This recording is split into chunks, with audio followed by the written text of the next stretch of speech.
In today's video, we're going to be diving into the upcoming pattern, taking a look here at multiple upcoming Arctic blasts that look to bring severely cold temperatures compared to normal, even some snowfall in some of the eastern states, which is highly unusual. We're going to be deep diving into some of the storm systems that these will bring along, including some coastal systems for the East Coast, and of course, that major Category 5 hurricane Melissa that is about to slam into Jamaica, eventually Cuba, and then parts of the Bahamas, Turks and Caicos, and even now Bermuda as well. So just many different islands dealing with that system. Let's go ahead and dive into things. And as you can see, looking kind of around the nation, first things first, we got our pen back. It's good news. We didn't have it yesterday.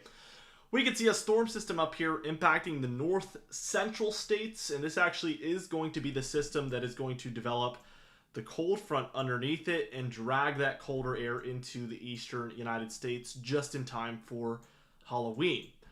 Now, in addition to this, we're going to be taking a look at a coastal system that is taking place out here off the southeast. Right now, there's a little bit of low pressure closer to the Florida Panhandle. We also have some dynamics up here to the north, as you can see. But overall, we do expect off the southeast over here for the majority of this storm to eventually take over and bring some pretty rainy and windy impacts up and down this kind of like southeastern coast area. So looking at this northern system here, we do see a lot of showery activity due to this one. Nothing too crazy, but it is bringing some pretty heavy showers. We do see here in the southeast overall that we have some thunderstorms and showers ongoing for a pretty wide area throughout Illinois, Indiana, Kentucky, Tennessee, Alabama, Georgia, South Carolina, North Carolina, even Western Virginia here, not to be confused with West Virginia. And as we look to the south, we see kind of like the worst impacts from this one. I'm going to put us in white so we can see a little better here, but we see that there is a lot of heavier thunderstorms and showers along the Florida Panhandle and then offshore of Florida and Georgia, where they're going to be getting heavy rainfall here over the next 12 to 24 hours from this. Now, let's go ahead and talk about Hurricane Melissa. Now, what you're seeing here on screen is some of the craziest satellite images you will see ever, pretty much. This is just unbelievable how quickly we've gone from a tropical storm to Cat 1, 2, 3, and now 4 and 5 here. And we can see things worsening and worsening. Look at how it's just I don't know how to explain it, but it's wobbly in the beginning, right? It's disorganized. And even as it reaches Category 3 and 4, you still see some, different texture changes and waviness to it. But as it kind of approached and became a Category 5, look at how it almost just looks like a perfect buzzsaw. Kind of like, I'm trying to think of a perfect example. Maybe like a deli saw, like the little, I don't know what they'd call it, like the blade. But if it's spinning, you can't even really tell. It's so smooth and textureless. And that's kind of what we get here at the end. It's very startling. And this is telling me that you are getting consistent impacts, from the bottom, left, right, top side of this storm. It doesn't really matter. There is consistently terrible impacts all around this storm. And there's not a lot of variance to that. This system has already been bringing hurricane impacts to Jamaica since yesterday afternoon and morning. It's going to continue bringing hurricane impacts, Category 5 impacts, and this is 8 a.m. tomorrow. We have all day today, and then into Tuesday morning at 8 a.m. is right around when this one will be about to make its way on shore to Jamaica. So we have another overnight as this one slowly approaches. And then we have all day tomorrow as it's kind of just making its way over Jamaica and past it. Tomorrow is the big day, though, but really we've just been seeing terrible impacts already for so long. I think I've hammered this home enough. I mean, this is just completely as bad as it could possibly get. We're going to move into the model guidance now. Now, as we just begin taking a look here at the storminess from our European model, I want to move us towards tomorrow afternoon, kind of past what we've already been looking at here. And what we see is a little bit of a ridge that is built over the west. I'm so glad I had my pen back, guys. And then we can see kind of a meandering, kind of just neutral jet stream in the east. But the primary trough here is diving southward into those central states. Again, behind all of this storminess, that's kind of going to pull it in. We see that coastal low as well off the southeast. It's not super close to the coast by this point tomorrow afternoon, so it could have been worse, but there is a lot of high wind advisories out, a lot of high wind warnings. So areas like South Carolina, North Carolina, maybe even up towards my neck of the woods in Virginia to a lesser extent, could be dealing with heavy rainfall and winds from this system. As we keep going towards Wednesday afternoon here on the 29th, we see again more of a ridge in the west, more of a trough in the east. Overall, the warmest, mildest temperatures being here over the west. A lot of this storminess on the south end of this trough, so more rainfall for these areas. And as we keep going towards Thursday the 30th, we see, if we kind of just track where all this activity went, the low is moving northward. This is the day before Halloween, up into the Mid-Atlantic and Ohio Valley. This might mean warmer a little bit for a day or two along the east. If it takes us a little while to get this storm system out and it's kind of closer to being inland, or maybe even in this case pretty well inland, most of that cold is going to stay to the west of this storm system. Now, as that moves northward, we kind of see the cold front pass. That's why by Halloween, like Friday here, we really see the cold air moving in a hurry. This warmer air is way up into western Canada, and we clearly just have cold air free flowing down into the central and eastern states in this instance. Very, very close to what we've been expecting the whole time around. Saturday here on the 1st of November, it only gets colder. I mean, track the jet stream, guys. This is textbook stuff. Really, really just classic with that jet stream.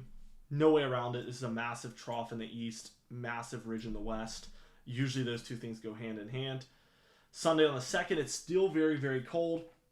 And as we move forward towards Tuesday the 4th, right here is an interesting point, I guess I should mention. Sunday the 2nd, watch what happens. Arctic blast number 2 behind it kind of just merges with the first one. So we don't get two separate occurrences of cold air because there's no warm air in between. We really just see this thing kind of get reinvigorated by that second one that moves through. And then we do get this low, very interesting, over Minnesota, kind of like the upper Midwest in general, I guess. It really wants to just move down and bring even colder air with it again. Even this one, in this instance, Catskills, Adirondacks, Berkshires, Green Mountains, White Mountains, even some of the hilly regions of northeastern Connecticut, as well as central Massachusetts, all kind of getting snowfall there. Take it with a grain of salt. This is around the 10-day mark, very far out, but with how cold it's going to be, this isn't impossible. Then we see another low, this one moving kind of near Chicago and northern Indiana.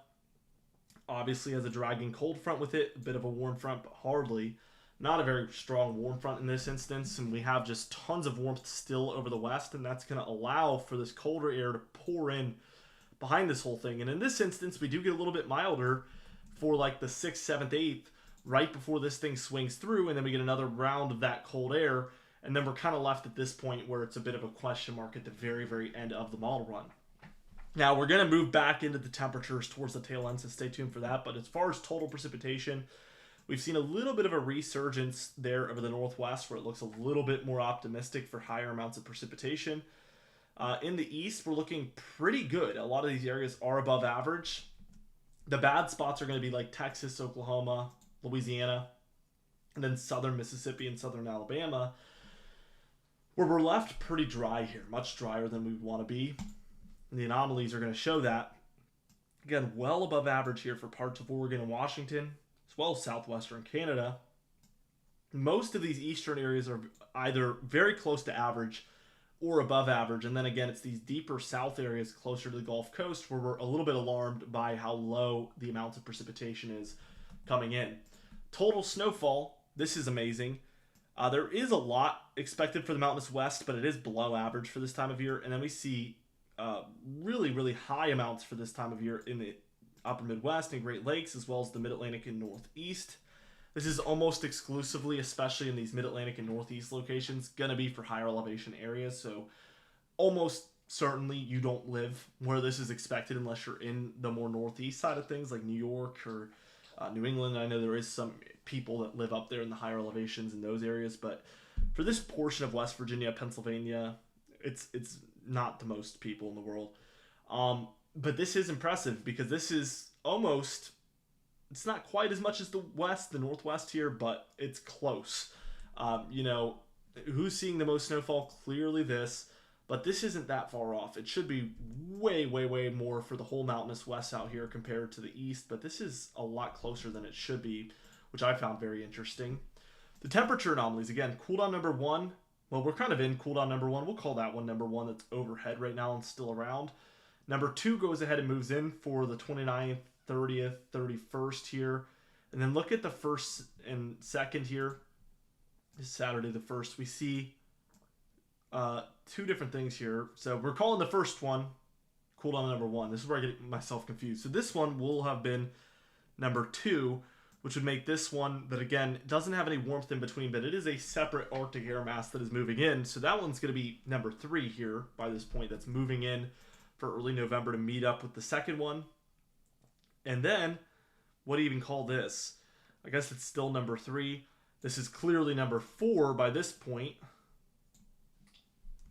And then as we keep going, we get number 5 there on the European model. So really the only way to write this up is just continuous, really, really warm and mild along the west, which we call a positive PNA.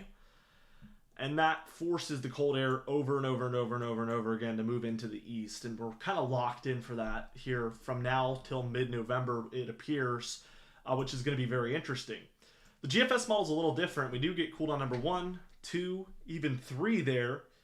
But then we get a little milder in the east. Look at this. It's like, whoa, we're warmer all of a sudden. But look at what happens for the 8th, 9th, 10th, 11th. Look at how intense this is. So we maybe miss out on 2-3 days of the colder air. But the GFS model, as we approach that 9th, 10th, 11th time frame, brings the hammer down with this severe Arctic air moving into the eastern states. Way, way more intense.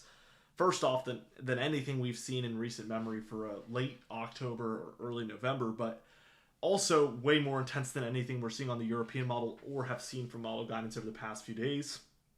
This is happening around the day 14, 15, 16 time frames, so really take it with a grain of salt, but the main take home here is that we really see both models showing nearly continuous cold air from now towards the midpoint of November, which is just a really extended stretch of colder air. And it's just like a light switch has been flicked because we were dealing with warmer air pretty consistently here in the east, and we have just turned things around in a hurry. With all of this stuff being said, be sure to subscribe. You can even hit the bell icon for daily notifications when we upload so you never miss one. Be sure to like the video if you did enjoy it, leave a comment down below, and I'll see you guys in the next video.